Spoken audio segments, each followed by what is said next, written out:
Halo semuanya, apa kabar? Dan saya ucapkan selamat berjumpa kembali di kelas kalkulus 1 ya. Kali ini kita akan belajar materi baru ya. Setelah pada pertemuan sebelumnya kita belajar mengenai turunan ya, derivatif. Nah, kali ini kita mau mempelajari penggunaannya. Jadi untuk apa kita belajar turunan gitu ya? Turunan di sini yang saya sampaikan terbatas pada turunan kedua saja ya. Jadi memang yang sudah kita pelajari kemarin adalah turunan pertamanya, tapi juga sudah saya jelaskan bahwa turunan kedua, ketiga, keempat ya menurunkan dari hasil turunan fungsi sebelumnya gitu ya. Jadi saya kira untuk pengertian turunan pertama, turunan kedua, ketiga, keempat, dan seterusnya Anda sudah paham gitu ya. Dan kali ini saya akan menyampaikan mengenai penggunaan turunan pertama dan turunan kedua gitu ya. Oke. Jadi untuk apa turunan pertama itu? Jadi ini saya buatkan bagiannya. Jadi penggunaan turunan pertama, yang pertama adalah untuk di sini ya, menentukan titik stasioner suatu fungsi. Kemudian untuk menentukan fungsi tersebut naik atau turun gitu ya. Dan untuk uji nilai ekstrimnya gitu ya. Jadi ada 3 penggunaan dari turunan pertama tuh. Nah, kita jadi harus fokus dulu. Yang kita bahas adalah penggunaan turunan pertamanya, gitu ya. Kita lanjut. Sebelum kita ke penggunaannya, tetapi kita harus tahu terlebih dahulu mengenai pengertian dari masing-masing ini. Apa itu titik stasioner, apa itu fungsi naik turun, apa itu uji nilai ekstrim ya. Kita mulai dari fungsi naik dan fungsi turun. Nah, fungsi dikatakan naik itu seperti apa, fungsi turun itu dikatakan fungsi turun itu seperti apa gitu ya.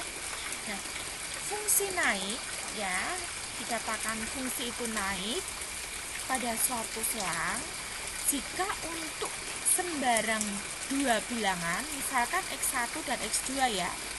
Jadi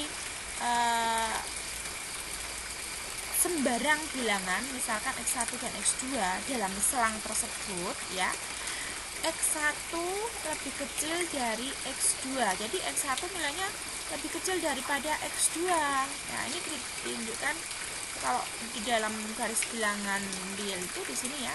Ini X1, ini X2. Ini nilainya X1 itu lebih kecil daripada X2. Sehingga nanti mengakibatkan bahwa nilai dari fx1 lebih kecil dari fx2. Iya, ya gambar sebelah kiri ini. Jadi ketika Anda punya x1 lebih kecil daripada x2, maka otomatis fx1 juga akan lebih kecil daripada fx2. Jadi ini nilai fx-nya, ini fungsinya. Nanti ini di sini nilai fx1, ini fx2. fx1 akan lebih kecil dari fx2. Kalau kita hubungkan kurvanya, ya ini adalah kurva yang mendaki, naik gitu ya. Maka dikatakan bahwa kurva atau fungsi ini adalah fungsi naik gitu. Nah, bagaimana dengan fungsi turun? Sama saja ya sebenarnya, yang dibalik. Suatu fungsi dikatakan turun pada suatu selang jika untuk sembarang 2 bilangan X1 dan X2 ini ya, dalam selang tersebut nilai dari X1, kalau tadi X1 nya lebih kecil daripada X2, maka di sini X1 itu lebih besar daripada X2 ya. Sehingga akibatnya apa? Akan mengakibatkan nilai dari fx1 lebih besar daripada fx2. Kalau kita hubungkan dengan kurva, nah kurvanya akan menurun. Maka dikatakan kurva atau fungsi ini adalah fungsi yang turun gitu ya. Jadi gambarannya seperti itu. Ada fungsi naik ya, ada fungsi turun. Nah, itu tadi mengenai pengertian dari fungsi naik dan fungsi turun. Semoga jelas ya. Kemudian kalau kita sudah jelas, kita akan menjelaskan mengenai titik stasioner. Nah, apa itu titik stasioner? Kita perhatikan dulu kurva atau grafik fungsi di bawah ini ya. Jadi ada grafik fungsi seperti ini ya. Jadi ini fungsi efeknya ya. Kemudian kita lihat ya di sini kurva dengan persamaan Y sama dengan Fx. Ini yang saya tunjukkan tadi, ini kurva Y sama dengan Fx ini disertai dengan garis singgungnya. Ini ada banyak garis singgung. Ini garis singgung, ini garis singgung, garis singgung. Jadi menyinggung itu berarti menyinggung satu titik di kurva itu. Nah, ini ada garis singgung di titik ini ya, di titik ini ya, ini namanya garis singgung semuanya ini ya, garis singgung. Nah, ini garis singgung pada kurva itu. Jadi ada beberapa garis singgung yang digambarkan pada kurva ini. Nah, untuk garis singgung itu mengenai gradiennya ya. Jadi gradien garis singgung kurva Y sama dengan Fx di titik A, FA. Misalkan di sini ya, di A1 sini ya, di titik A, FA1 gitu ya. Atau nanti di A1, FA1 atau di A2, FA2 dapat dinyatakan sebagai turunan fungsi di X sama dengan A atau F aksen A. Jadi ini ya, dimanapun itu ya, dimanapun itu, mau di sini, di A, di A1, di B ya. Jadi A1 titiknya misalkan di sini ya, A1, berapa misalkan ya. Terus di sini A1, ya ini A, FA, ini di sini A1, FA1, B, FB itu ya, A2, FA2 dari semuanya ya. Jadi titik-titik ini jadi titik singgung semua garis ini gitu ya. Gradiennya ya, gradien garis di kurva di titik ini gitu, itu dapat dinyatakan sebagai turunan ya, turunan fungsi itu ya. Jadi sama saja kalau kita mengatakan gradien garis singgung kurva suatu fungsi di titik tertentu, itu dapat dinyatakan sebagai turunan fungsi di titik itu gitu ya. Misalkan di A1, FA1, berarti ini adalah gradien garis singgung kurva di titik A1, FA1 itu sama dengan turunan fungsi di X sama dengan A1, atau ini kita katakan sebagai F aksen A1 gitu ya. Jadi ini gradien garis singgung itu sama aja bisa kita nyatakan ke turunan fungsi gitu ya, turunan fungsi. Nah, sekarang kita lebih spesifik lagi mengatakan kita cari garis singgung di titik ya, ini ya. Jadi di titik di semua titik yang sejajar dengan sumbu X. Nah, ini kan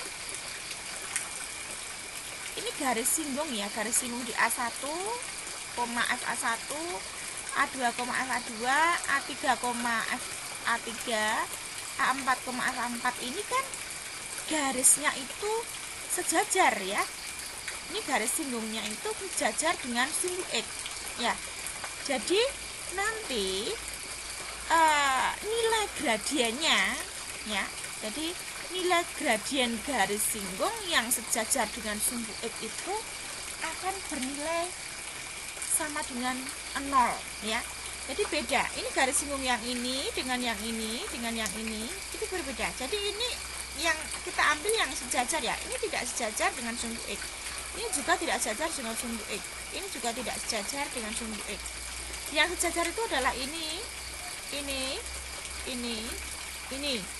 Jadi nanti ya gradien garis singgung yang sejajar dengan sumbu X itu nilainya sama dengan 0. Jadi nilai apa? Nilai gradiennya. Gradien garis singgung yang sejajar dengan sumbu X ini adalah bernilai 0. Artinya apa? Kalau gradien garis singgungnya sama dengan 0, berarti nilai turunan pertamanya di sini itu juga sama dengan 0. Jadi di titik ini gradien garis singgungnya itu adalah bernilai 0 gitu ya. Sama dengan juga turunan pertamanya sama dengan 0. Nah, sehingga kita bisa mengatakan titik-titik yang ini tadi A1, FA1 di sini, titik-titik ini, titik ini, titik ini, titik ini, itu kita katakan sebagai titik stasioner atau titik kritis ya. Sedangkan untuk nilai FA1, FA2, FA3-nya, FA4-nya itu kita sebut nilai stasioner atau nilai kritis. Jadi kalau titik itu koordinat ya X, Z. Nah, X, Y itu adalah titik stasionernya atau titik kritis. Sedangkan Y-nya itu adalah nilai stasioner atau nilai kritis. Itu ya titik stasioner. Jadi titik stasioner apa? Jelas ya? Ya, jadi titik stasioner itu ya titik yang berada di dalam kurva ya, di mana nilai gradien garis singgung di titik tersebut itu bernilai 0 gitu ya. Nah, itu kita nyatakan seperti itu. Jadi sekali lagi titik stasioner adalah sebuah titik pada kurva yang gradien garis singgung kurva di titik tersebut bernilai 0. Kalau nilai stasioner berarti nilai fungsi di titik stasioner itu. Saya kira jelas ya. Oke, itu tadi mengenai titik stasioner. Sekarang mengenai uji nilai ekstrim. Jenis-jenis ekstrim dapat ditentukan dengan memperhatikan tanda dari turunan pertamanya gitu ya. Jenis ekstrim ada titik balik minimum, ada titik balik maksimum.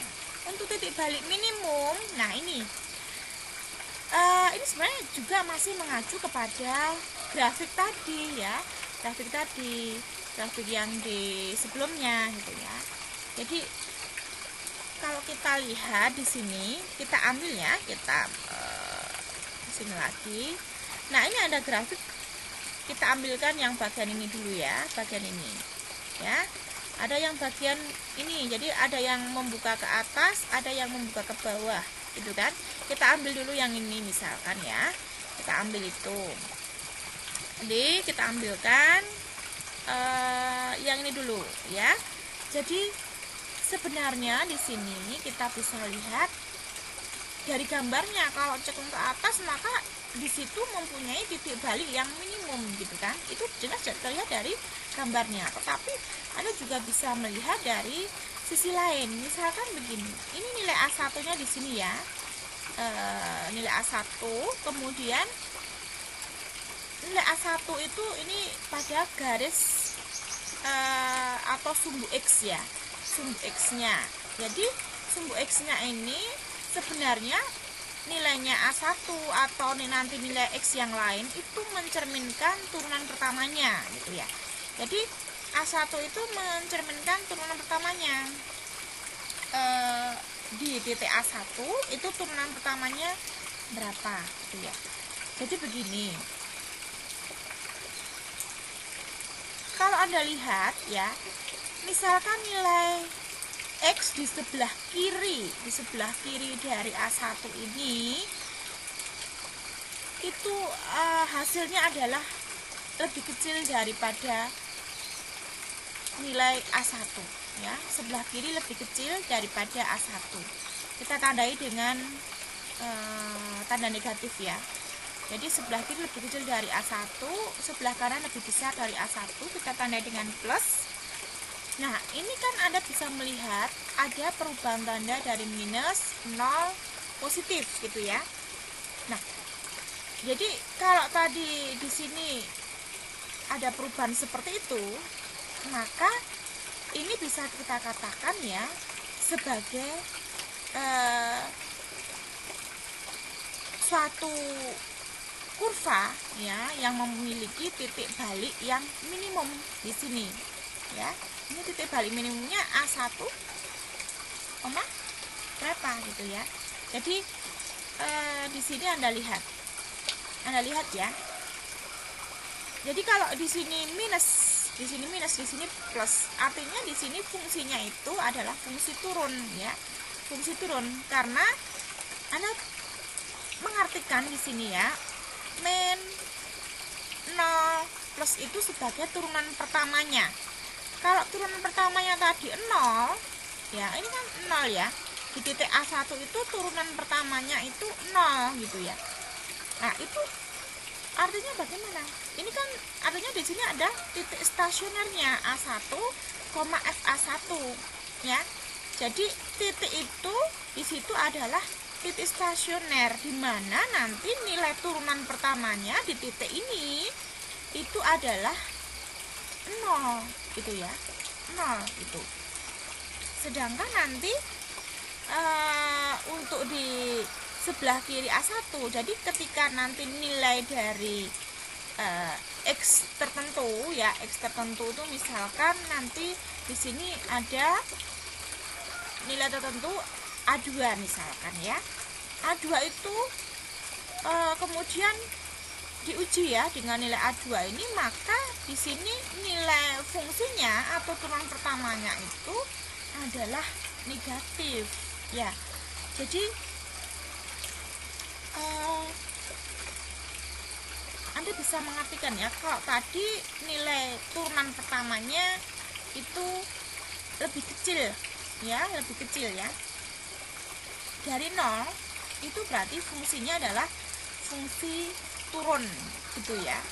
Jadi nilainya ini adalah fungsi turun. Nah, sebelah kanan, jika nanti di sini ada nilai A3, misalkan saya ambil A3, ternyata menghasilkan nilai positif ya. Jadi di sini artinya fungsinya naik ya, dari turun 0 naik ya. Kalau ada perubahan seperti itu, maka dikatakan bahwa di sini kurva ini memiliki titik balik yang minimum gitu ya. Jadi bisa kita lihat dari perubahan tandanya min, 0, plus. Untuk titik balik yang maksimum kebalikannya ya, kalau nanti di sebelah kiri dari A2 ini itu bernilai positif, sebelah kanan itu bernilai negatif ya. Sekali lagi bahwa nilai plus 0 minus ini adalah nilai turunan pertamanya, sedangkan untuk nilai di sini A2 itu adalah absis dari titiknya itu ya. Jadi dengan sumbu X ya, sumbu X. Jadi itu.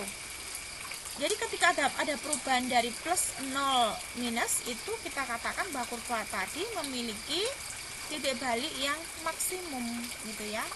Itu. Jadi seperti itu untuk menentukan titik balik minimum maupun maksimum, baik dengan cara melihat dari gambarnya ya. Kalau cekung ke atas berarti, atau terbuka ke atas itu berarti punya titik balik yang minimum. Kalau nanti terbuka ke bawah itu artinya memiliki titik balik yang maksimum gitu ya. Atau kalau yang minimum punya perubahan ya dari negatif 0 positif, sedangkan yang maksimum positif 0 minus ya. Positif 0 negatif atau minus 0 negatif itu adalah nilai dari turunan pertamanya gitu ya, pada titik tertentu, misalkan pada absisnya A1, pada absisnya A2 gitu ya, gitu.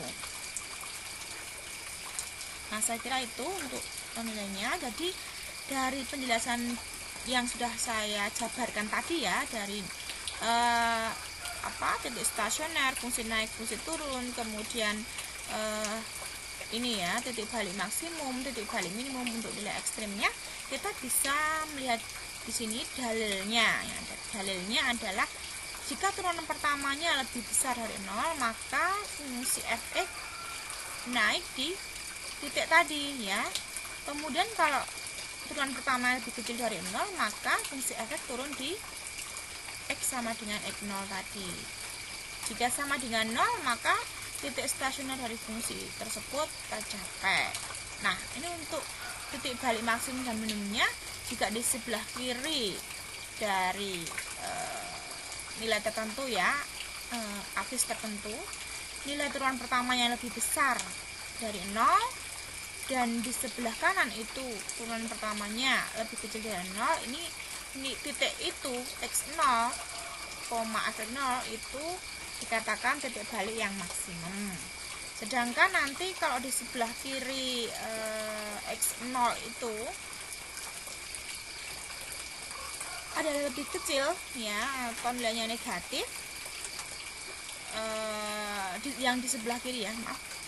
Jika nanti nilai x di sebelah kiri, nilai dari turunan pertamanya itu lebih kecil dari 0 ya, atau negatif ya, dan untuk yang di sebelah kanan dari nilai x itu lebih besar, nilai turunan pertamanya lebih besar dari 0 atau positif, maka dikatakan di sini x0, f0 itu memiliki titik balik yang minimum, gitu ya. Jadi itu contohnya. Diketahui suatu fungsi f(x) 2x pangkat 4 minus 4x kuadrat plus 3. Tentukan titik stasioner dan nilai stasioner dari fungsi f(x), interval fungsi naik dan fungsi turun, ekstrimnya ya, titik balik maksimum dan titik balik minimumnya dari fungsi f(x).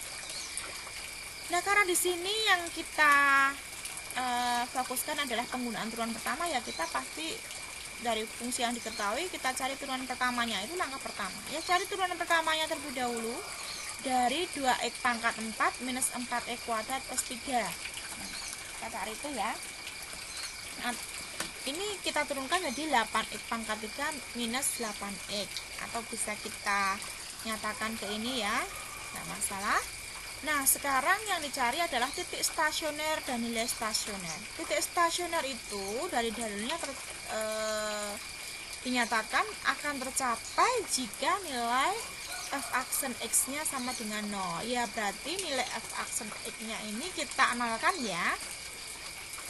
Nah, dari sini kita cari ini ya, dalam hal memfaktorkan juga harus bisa ya. Nah, bebas memfaktorkan seperti apa, caranya seperti apa, bebas. Dan ini kita dapatkan dari sini nilai x1 nya sama dengan 0, x2 nya sama dengan 1, dan x3 nya sama dengan min 1. Jadi 0 itu dari sini ya, kemudian x2 sama dengan 1 itu dari sini, x3 sama dengan min 1 dari sini. Sehingga kalau dengan x1 0, x2 1, x3 min 1, berapa nilai dari fungsinya ya.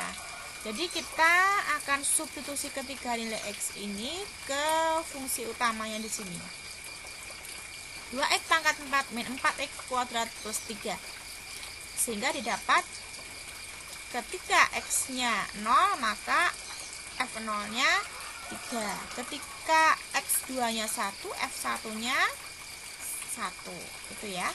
Ketika x3-nya min 1, f min 1-nya 1. Jadi masukkan sini. Misalkan saya ambil x1-nya 0. Contoh ya, untuk x1-nya 0. 2 kali 0 min 4 kali 0 plus 3. Hasilnya adalah 3. Ini ya, jadi itu. Kalau 1, 2 kali 1 min 4 kali 1 plus 3. Jadi 2 min 4 berarti min 2 plus 3 berarti ada plus 1. Terusnya sama seperti itu, kita sekali lagi substitusikan ke f(x)-nya ya. Di sini 2x pangkat 4 min 4x kuadrat plus 3. Sehingga dari situ kita bisa mendapatkan titik stasionernya adalah min 1,1, kemudian 0,3 dan 1,1. Ini adalah titik stasioner. Ada 3 titik stasioner ya. Di sini ada 3 titik stasioner. Untuk nilai stasionernya ya adalah nilai fungsinya ini ada 3, 1, 1. Kalau salah cukup disebutkan 1 saja. Berarti 1 dan 3. Itu ya. Itu mengenai titik stasioner dan nilai stasioner. Sekarang untuk interval fungsi naik dan turun. Jadi tadi sudah didapatkan titik stasionernya ya, -1, 1, 0, 3, 1, 1 gitu ya. Jadi itu kita buat dulu. Ya, jadi kita buat di sini di garisnya ya. Jadi kita buat garisnya terlebih dahulu. Nah, kita buat pada sumbu X-nya ya. Nah, pada sumbu X-nya di sini ada angka -1. Ini kan ya, X-nya 1. Kemudian di sini berapa tadi? Ada angka 0. Kemudian ada angka 1. Ini kan. Dan ini Anda bisa lihat tadi untuk titik yang didapat, titik stasionernya. Misalkan ini titik stasioner tadi -1,1 ya. Jadi di sini ini misalkan di sini 1. Yang 0 itu tadi 0,3 gini ya. Yang 1 juga hasilnya 1. Jadi 1,1. Jadi titik ini sekali lagi di sini adalah -1,1. Ini 0,3 ini ya. Terus di sini juga 1,1 ini ya. Nah, ini sudah Anda dapatkan seperti ini. Interval fungsi naik dan fungsi turun ya. Jadi ini ada beberapa interval. Jadi pertanyaannya intinya di interval ini ya, itu mana yang merupakan fungsi naik, mana yang fungsi turun ya. Ini ada berapa interval. Jadi dari sini ke sini itu interval 1 ya. Kemudian dari sini ke sini ini interval 2. Ini ke sini ini interval 3. Ini ke sini interval 4 ya. Jadi ada 4 interval. Nah, dari 4 interval ini mana yang merupakan fungsi naik dan mana yang merupakan fungsi turun. Nah, caranya bagaimana untuk mengetahui itu ya? Fungsi naik itu dikatakan naik itu di titik tertentu jika bagaimana turunan pertamanya lebih besar dari 0 atau positif. Kalau fungsi turunan pertamanya lebih kecil dari 0, maka nanti fungsinya adalah turun atau negatif ya di situ. Nah, jadi kita harus menguji dari setiap interval ini. Jadi ini angkanya di sini -1, 0, 1. Jadi interval di sini ya, berarti -1 ke kiri ya sampai mentak hingga sana. Nah, Anda mengujinya yaitu angka-angka yang diantara interval itu, jangan pas di -1, 0, 1 ya. Jangan ya. Jadi diantaranya ini. Nah, jadi karena apa kok tidak boleh, saya katakan tidak boleh mengambil angka -1, 0, 1 itu? Ya, jelas ya. Kalau itu Anda uji pada turunan pertamanya dengan angka itu, ini kan namanya di sini adalah titik stasioner. Kalau titik stasioner berarti nanti turunan pertamanya akan sama dengan 0 gitu kan? Jelas. Jadi pada absis -1, 0, 1 ini kalau diuji ya akan nilainya akan 0 karena tadi saya katakan sekali lagi ini di sini adalah ini dan ini adalah titik stasioner. Ya, titik stasioner itu berarti nanti di situ nilai turunan pertamanya akan sama dengan 0. Jadi yang ditanya memang di sini di intervalnya ini ya. Jadi di sini tuh berapa? Ini berapanya? Anda bisa mengambil sembarang angka. Misalkan untuk interval 1 misalkan ya. Interval 1 ini ambillah angka untuk X-nya misalkan yang paling kecil ya. Saya ambil misalkan setelah -1 ya -2 misalkan. Iya.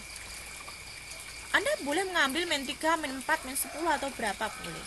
Kalau nanti X-nya -2 maka nanti nilainya berapa di situ untuk F-2 ini? Apakah positif, apakah negatif? Ini di sini.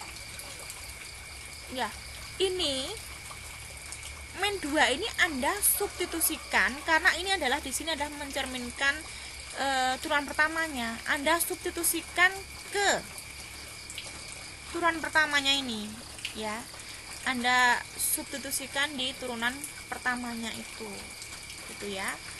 Jadi silahkan dihitung nanti. Jika nanti min 2 hasilnya berapa, gitu ya. Ya, jadi silahkan dihitung apakah hasilnya positif, apakah hasilnya negatif. Bisa Anda coba dihitung ya. Ini Anda inputkan ke atau Anda substitusikan ya, Anda substitusikan ke turunan pertamanya, misalkan min 2 ya. Jadi misalkan di sini min 2 kalikan 8 gitu ya. Min 2 kali 8 berarti min 16 ya, min 16. Terus di sini min 2 kuadrat ya. Jadi 4 min 1 gitu ya. 4 min 1 3. Min 16 kali 3 minus 48 gitu kan ya. Jadi di sini hasilnya adalah minus 48. Ya. Kalau ini minus ya, berarti ini Anda juga minus. Sekarang kalau di interval 2 misalkan, di interval 2 diambil untuk nilai X nya sama dengan ini antara min 1 0. Misalkan saya ambil di situ adalah min setengah nih ya. Nah, min setengah ini Anda substitusikan ke turunan pertamanya tadi gitu. Berapa kira-kira positif atau negatif? Ya. Jadi kita lihat di sini min setengah. Di sini min setengah kalikan 8 berarti berapa? Min 4 ya.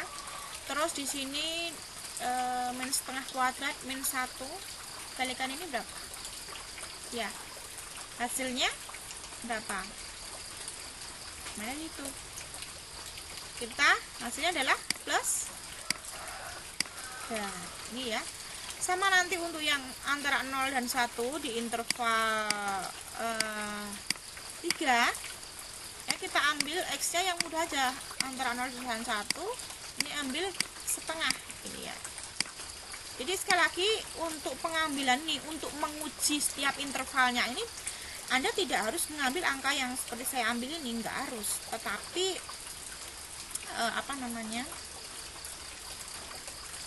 sembarang, bebas. Yang penting tetap pada intervalnya itu gitu ya, pada selang itu. Kalau X nya setengah, nanti F nya setengah adalah F nya setengah itu adalah minus ya, ini ya itu. Jadi ini ada kita ambil yang kedua tadi, ini plus ya, ini kita tulis di sini plus, ini minus, ini ya. Sekarang yang interval 4 ya, interval 4. Interval 4 itu kita ambil di sini untuk X nya sama juga, interval 4 itu 1 ke kanan, berarti 1 sampai tak hingga. Saya ambil yang paling sederhana 2 misalkan, maka nanti F2 itu adalah 48. Jadi positif ya, ini positif ya. Jadi sini positif. Oke, Anda sudah tahu ya. Di interval ini negatif, ini positif, ini negatif, ini positif. Kalau udah tahu begitu, ini namanya adalah fungsi turun, fungsi naik, fungsi turun, fungsi naik, gitu ya. Gambarannya gimana di sini ya? Kita gambarkan aja mudah. Kalau fungsi turun ya dari sini ya. Ini turun begini kan, ini titiknya ini. Terus ini naik, ya, ya. Ini turun. Kita gambarkan saja. Ini naik. Nah, gini ya. Jadi ini kurang pas sebenarnya, anggap pas saja ya. Nah, gini. Jadi turun, naik, turun, di sini naik, kan? Jadi pas titik ini ya, pas titik ini itu adalah turunannya pasti sama dengan 0. Sedangkan yang di antara ini harus diuji. Jadi kita uji untuk tiap intervalnya ini ya. Tiap intervalnya kita uji satu-satu. Kan ada 4 interval ya, kita menguji 4 kali ini. Ya. Jadi angka di sini ada tanda minus positif ya. Ini kita dapat dari ujinya tadi gitu. Jadi baru kita tahu di sini interval untuk fungsi naik. Sebelum menggambar ini sudah tahu ya, intervalnya fungsi naik itu yang interval 2 sama interval 4 gitu ya. Kalau untuk digambarkan seperti ini, yang fungsi turun ini ya, interval 1 dan interval 3. Begitu kira-kira untuk penjelasannya. Jadi kita gambarkan ini, gambarnya seperti ini.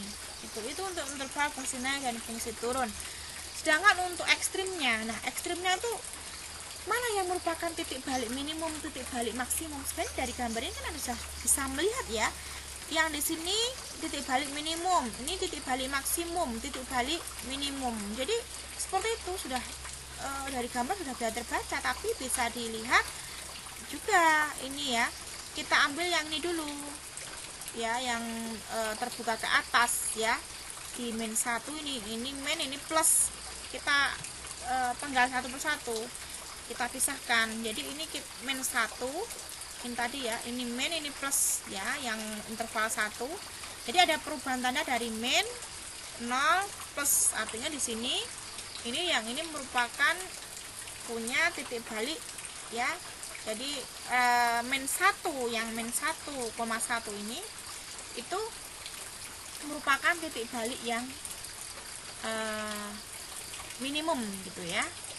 Nah sekarang yang kedua interval ini ya, yang bukan interval, maksud saya di sini. Jadi di sini ya, tadi yang pertama yang ini yang pertama tadi.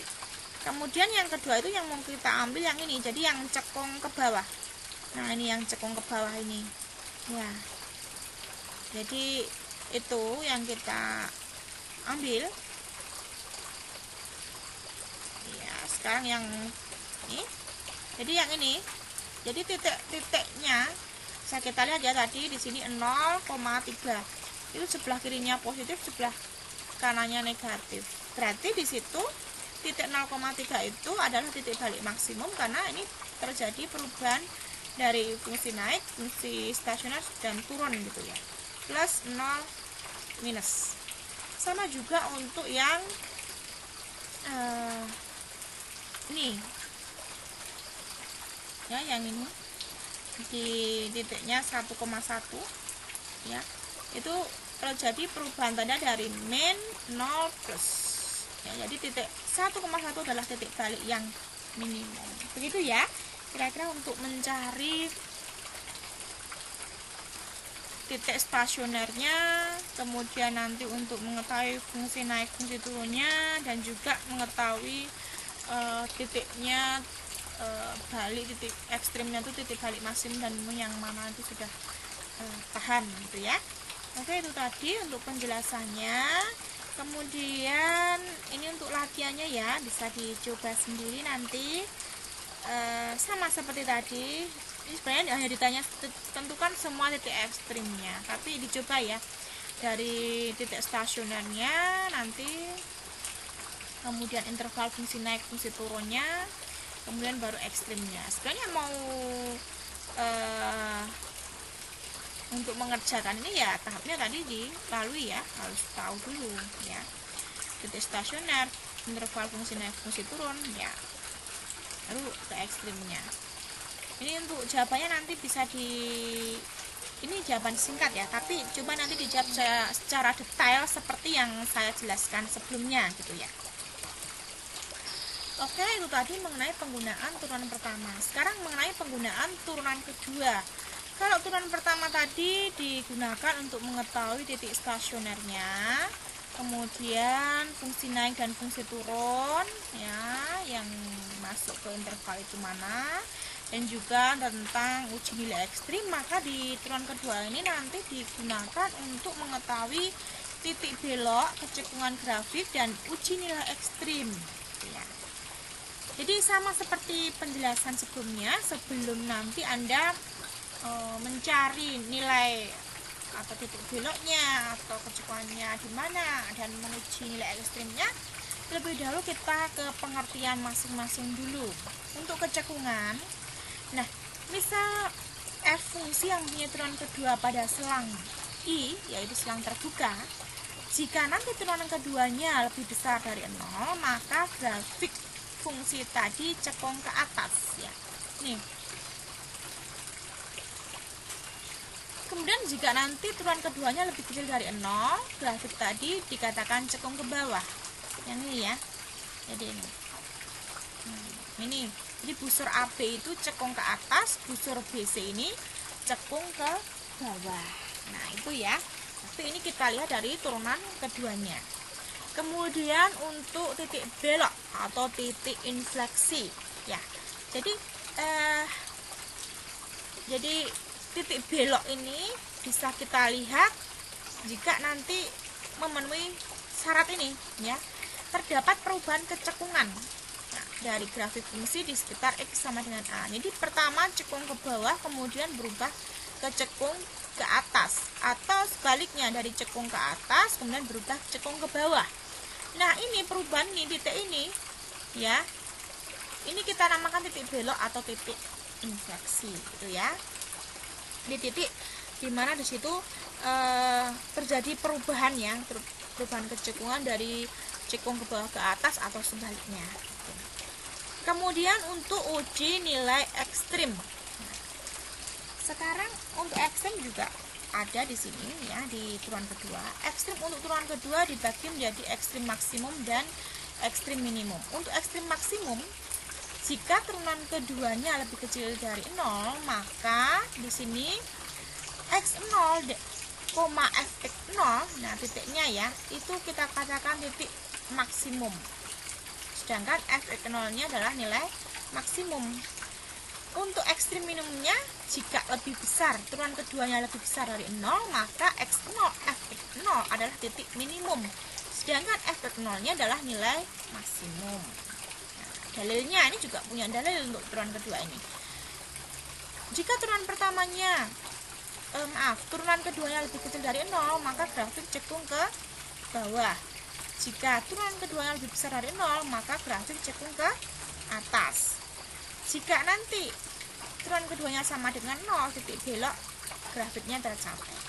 Nah, jika nanti turunan keduanya juga lebih besar dari 0, maka di sini titik f0, f0 adalah titik yang minimum. Sedangkan untuk nanti turunan keduanya lebih kecil dari 0, maka titik x0, f0 itu adalah titik yang maksimum. Itu ya. Itu jadi dalilnya itu. Contohnya ini. Diketahui suatu fungsi fx 5x pangkat 3 min 3x pangkat 5 plus 2. Tentukan titik belok dari fungsi fx, interval fungsi cekung ke atas dan fungsi cekung ke bawah. Nah, ini karena penggunaan turunan kedua, ini di soalnya sudah diberikan ya turunan keduanya. Ya, ini 30x min 60x pangkat 3. Ini bisa dinyatakan ke bentuk lain seperti ini ya. Jadi nanti untuk mempermudah mencari nilai x-nya, jadi bisa dinyatakan juga ke dalam bentuk pemfaktoran gitu ya. Sekarang ke titik beloknya. Jadi titik belok itu tercapai jika turunan keduanya sama dengan 0. Kalau titik stasioner tercapai jika turunan pertamanya sama dengan 0. Jadi beda ya. Kalau titik belok itu tercapai jika turunan keduanya sama dengan 0. Ini kita tadi sudah kita faktorkan, kita sama dengan 0 ya. Ini kita dapatkan x1 nya 0 untuk ini ya, x2 nya min setengah akar 2 untuk yang ini.